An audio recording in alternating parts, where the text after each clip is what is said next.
हरे कृष्णा। नारायण नमस्कृत्य नरं चैव नरोत्तमं देवीं सरस्वतीं व्यासं ततो जयमुदीरयेत्। नाम संकीर्तनं यस्य सर्वपापप्रणाशनं प्रणामो तन्नमामि हरिं परम।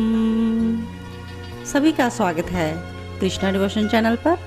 पूजा कृष्णा दासी के द्वारा आप सभी श्री कृष्ण चरित अमृतम का पान कर रहे हैं, आस्वादन कर रहे हैं। पिछले एपिसोड में हमने श्रवण किया कि किस प्रकार कृष्ण जी की मथुरा जाने की भूमिका नारद जी द्वारा निभाई गई। नारद जी कंस जी को प्रेरित करते हैं कि किस प्रकार उन्हें अब कृष्ण को आमंत्रण देना चाहिए मथुरा में, और इस कार्य के लिए वो अक्रूर जी को नियुक्त करते हैं।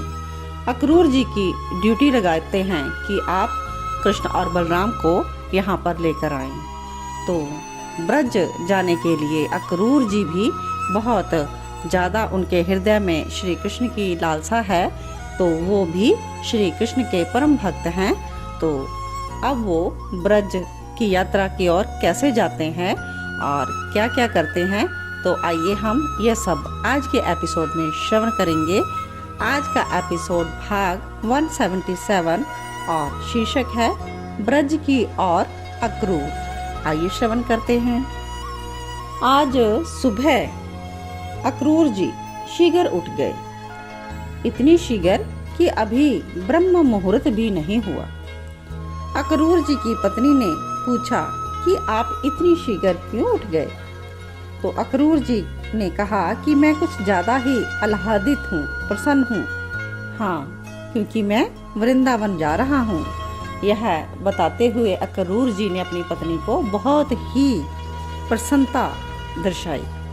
पत्नी ने पूछा कि आगे तो कुछ नहीं पूछा उन्होंने, क्योंकि यात्रा में जाते हुए कहाँ क्या ये सब प्रश्न करने नहीं चाहिए।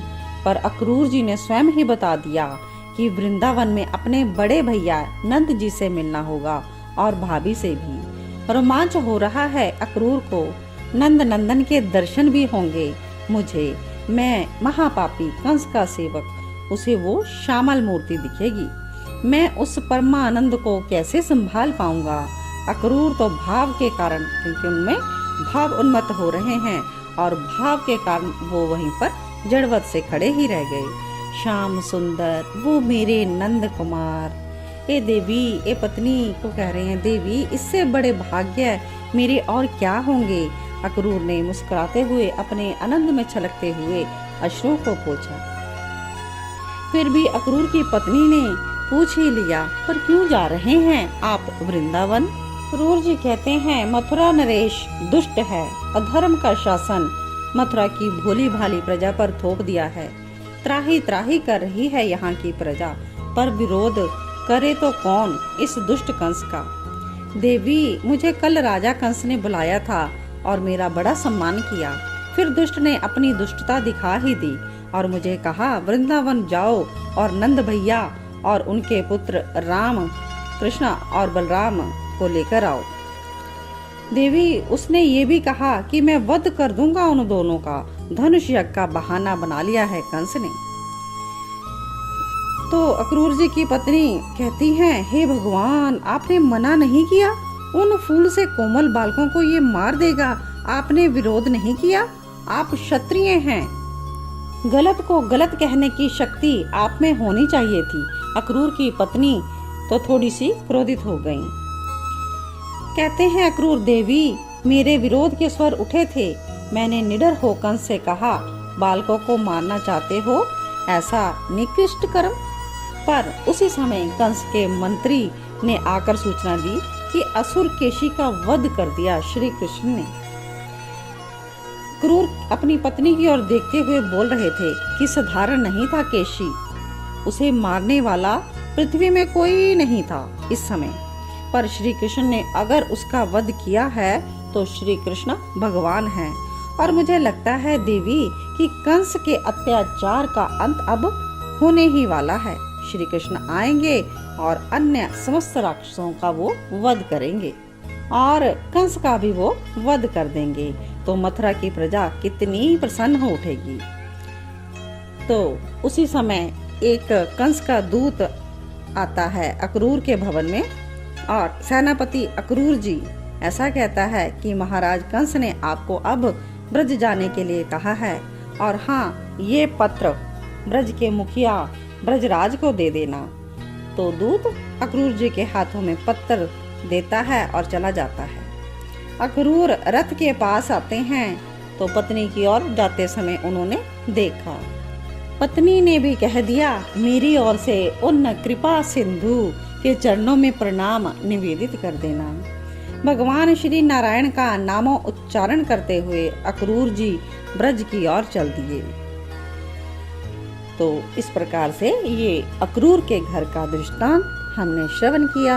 इसके आगे तो जब नेक्स्ट सीन है, इधर दधि मंथन यशोदा जी कर रही हैं और दूध उबलने के लिए अग्नि में उन्होंने बिठा रखा है और ये कार्य करती है यशोदा मैया, और फिर आकर देखती है कि मेरा कन्हैया सो रहा है बड़ी गहरी नींद में। तो रोहिणी माँ आ जाती है, इतने में ही पूछती है, जीजी आज आप बार बार लाला को पास में जाकर क्यों देख रही हो?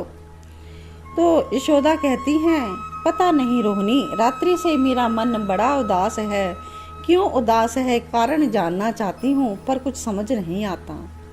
ब्रजरानी इतना ही बोली और फिर अपने लाला को देखने लगी। शायद उनको रात्रि में ही जो कल का उधर सीन है कंस और अक्रूर जी का, शायद उनको मन ही मन में आभास हो गया था। रोहिणी फिर भी पूछती है कि आपको क्या लगता है, कोई मन उदास होने का क्या कारण हो सकता है? यशोदा कहती हैं, मुझे नहीं पता रोहिणी, ऐसा क्यों लग रहा है कि ये मेरा लाला दूर चला जाएगा, फिर कभी नहीं मिलेगा। मैंने कल एक सपन भी देखा था, उसके बाद से ही मेरा मन उदास है। रोहिणी ने पूछा, जीजी आपने क्या सपन देखा? तो लंबी सांस ब्रजरानी ने बोली, मेरा लाला राक्षसों से घिरा हुआ है रोहिणी। मुझसे तो सपना भी नहीं कहा जा रहा, क्या कहूँ, बड़ा भयानक सपना था। समुद्र में जा रहा है मेरा लाला, मैं उसे देख रही हूँ, समुद्र की लहरें और उनकी लहरों में खो जाता है। ब्रजरानी रोने लग जाती हैं तो रोहिणी उन्हें संभालती हैं। तो इतने में ब्रजराज यमुना स्नान करके आ गए और पूछते हैं, क्या हुआ, लाला उठा नहीं क्या? अब सूर्य उदय होने वाला है, लालिमा छा गई है नभ में। अपने अश्रुओं को पोंछ यशोदा फिर जाती है, अपने लाला के पास ही बैठ जाती है, उसकी घुंघराली अलकों को मुख से हटा देती है। अब ऐसे लग रहा था जैसे चंद्रमा ने बादलों को ढक रखा है। तो मैया के हाथ लगाते ही कन्हैया कहते हैं, मैया, और अपनी दोनों लंबी लंबी भुजाएं मैया के सामने फैला देते हैं। मैया माथा चूमती है और पूछते हैं, कन्हैया मैया क्या बात है, तू आज क्यों उदास है? कन्हैया ने पूछ लिया। अरे बंद कराओ ना इसे, रोटी दे कर आओ, जाओ, ये श्वान कल से ही रो रहा है, रोना शुभ नहीं। उधर बाहर श्वान के रोने की आवाज सुनकर मैया उधर ध्यान करती है और वो घबरा जाती हैं। कन्हैया उनकी ऐसी जो स्थिति है उससे समझ जाते हैं कि मेरी मैया उदास है। कन्हैया उठते हैं, स्नान करते हैं अपने से ही, क्योंकि मैया को तो आज होश ही नहीं। तू नहा लिया कन्हैया? कन्हैया भी बोला, हाँ। वस्त्र पोंछ रहा है, अपने तन को पोंछ रहा है और कहता, हाँ मैया, तुझे अब मेरी जरूरत नहीं है ना, तू अब मेरे बिना भी सब कर सकता है, बड़ा हो गया है। यशोदा मैया अपने में ही नहीं है आज। कन्हैया अपनी कमलनाल के समान भुजाओं को फिर मैया के गले में डाल देते हैं, कहते हैं, बता ना मैया, मेरी भोरी मैया, क्या हुआ है तुझे?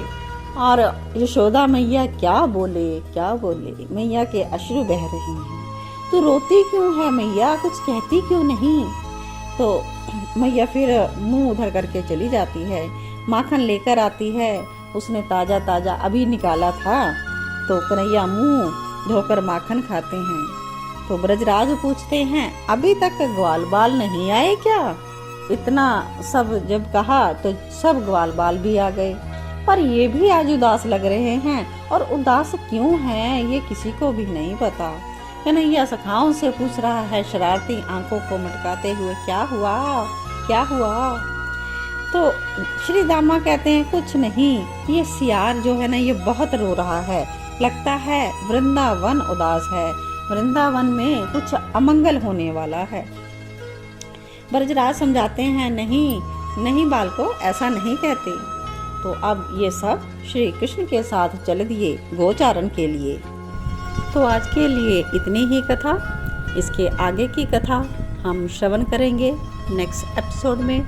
तो बने रहिए आप कृष्णा डिवोशन चैनल पर, और कृष्णा डिवोशन चैनल के वीडियोस को ज़्यादा से ज़्यादा लाइक करें, कमेंट दें, और इसे सब्सक्राइब भी ज़रूर करें, और आगे ज़्यादा से ज़्यादा शेयर कीजिएगा। आपका एक शेयर कृष्णा डिवोशन चैनल को और भक्ति को प्रचार प्रसार कराने में हेल्प कर सकता है। जय जय श्री राधे, जय जय श्री कृष्णा।